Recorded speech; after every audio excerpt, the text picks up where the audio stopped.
I want to bring in Democratic Senator Chris Coons of Delaware. He is a member of the Judiciary Committee. He's also one of the senators who worked on that gun deal. Senator, I want to ask you about guns in a second, but just coming off what Mike was talking about, let's start with President Biden calling on Congress to suspend that federal gas tax for 3 months. That means through September.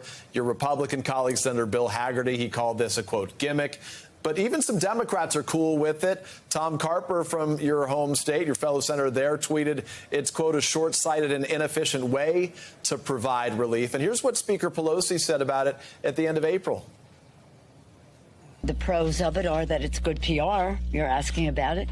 The cons are that there's no guarantee that the reduction in the federal tax, that would be passed on to the consumer. So, Senator, do you support the president's call for a gas tax holiday? And is President Biden calling for something that cannot pass? Look, Peter, we won't know whether it can pass until we try. There are 5 states that have already suspended their state share of the gas tax. And I am hearing from Delawareans regularly, as I suspect other senators are from their constituents, that the high price at the pump is a real drag on working families, particularly as they try to take a summer vacation or to travel for work. So I'm willing to work with the administration to support the president. Secretary Granholm, the Secretary of Energy, is meeting with all the major oil and gas producers. Delaware's home to an important refinery for the mid-Atlantic states that helps keep our prices down. I think we should be doing everything we can to responsibly continue investment in the transition to cleaner energy, while also ensuring that the oil and gas industry and that refineries here in the United States for the next couple of years are able to produce at a robust level.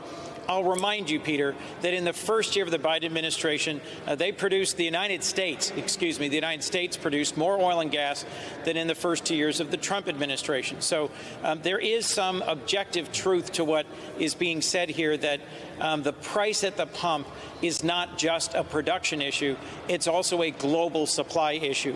Russia's invasion of Ukraine and the sanctions that we've had to impose to put pressure on Russia have had a real impact on global supply and global prices. Senator, let me ask, if I can now, about guns then, as you are a member of the committee that was working on this effort, the first big gun legislation. In nearly 30 years, 14 Republican senators voted to advance the bill. As you know well, increasingly bipartisanship appears to be dead. Not this time. So what got this over the finish line? First, the engagement of average Americans who were shocked and horrified by the mass killing at a grocery store in Buffalo, by the mass killing of innocent school children at an elementary school in Uvalde, Texas, and who picked up the phone or sent an email or wrote or went out and demonstrated to show that the majority of the American people think we can and should do things to address community mental health, crisis intervention, and expand gun safety. We've got a good group, a bipartisan group that's helped lead the negotiations here. Senator Murphy, Senator Sinema, Senator Cornyn, and Senator Tillis. And those are 2 Republicans, very conservative Republicans from Texas and North Carolina, but who were willing to craft a modest bipartisan proposal that hit the sweet spot that, as you said, Peter, got 14 votes on the floor last night, and that I think we can get out of the Senate this week and to the president's desk before the end of next month. I've been a part of other efforts in the last decade to try and pass universal background checks and to try and do other things. It's been maddeningly difficult. For sure. I am still hopeful we can get this done, but we can't count our chickens. We can't count our eggs before they hatch, forgive me, because, frankly, this deal almost came apart several times over last weekend. So, Senator, let me ask you about that. Mitch McConnell, he supported this, surprising some. He doesn't do anything, generally, unless he views it as politically advantageous for his party. Is this a sign that politics around this issue of guns have permanently changed and the Republicans will keep feeling pressure to do more, or do you think this was a unique moment? I hope that it shows that the politics are changing as more and more Americans are asking themselves the question, are we doing enough to protect our children? Are we doing enough to protect our communities? The racist massacre in Buffalo was horrifying. The loss of those children at an elementary school in Uvalde was sickening. And eventually, just the carnage, month in and month out, year after year, has got to have us asking, what more can we do?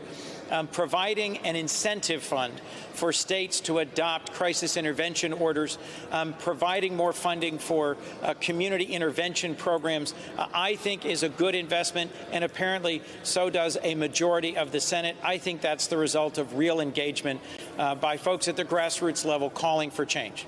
Senator, let me ask you, Democrats right now, as you know, facing major headwinds heading into the midterms, given inflation. It's a bit indelicate, but you've probably also seen the headlines questioning if the president can win again in 2024. He will be 81 years old then. What is his level of frustration with the fact that Democrats are openly questioning whether he should run for re-election in 2024? Peter, in 2020, we had a wide open primary field, and I was one of the very first senators to support President Biden. I believed in him. I thought he was the right leader at this time, and that he brought values to the table, compassion, a focus on others, an awareness of our place in the world, a strong and deep record on foreign policy, and the capacity to help bring us together. I was with the president yesterday, and I got to see him and Dr. Biden, and I will tell you, he seemed energized, engaged, refreshed after a weekend in Delaware, ready to lean into the issues that are right before us. He's about to head to the G7 summit in Europe and is concerned about holding together the Western alliance in the face of Russia's aggression in Ukraine. We talked about the price at the pump and the gas tax holiday that is now being actively discussed. This is a president every bit as capable of leading us if reelected in 2024 as he has been, having been elected in 2020. I think he brings to his leadership of our country a great heart and a deep record of experience. So I look forward to supporting him, assuming he does, in fact, choose to run again in 2024. All right, Senator Chris Coons, we appreciate you being with us right here. Thank you for your time.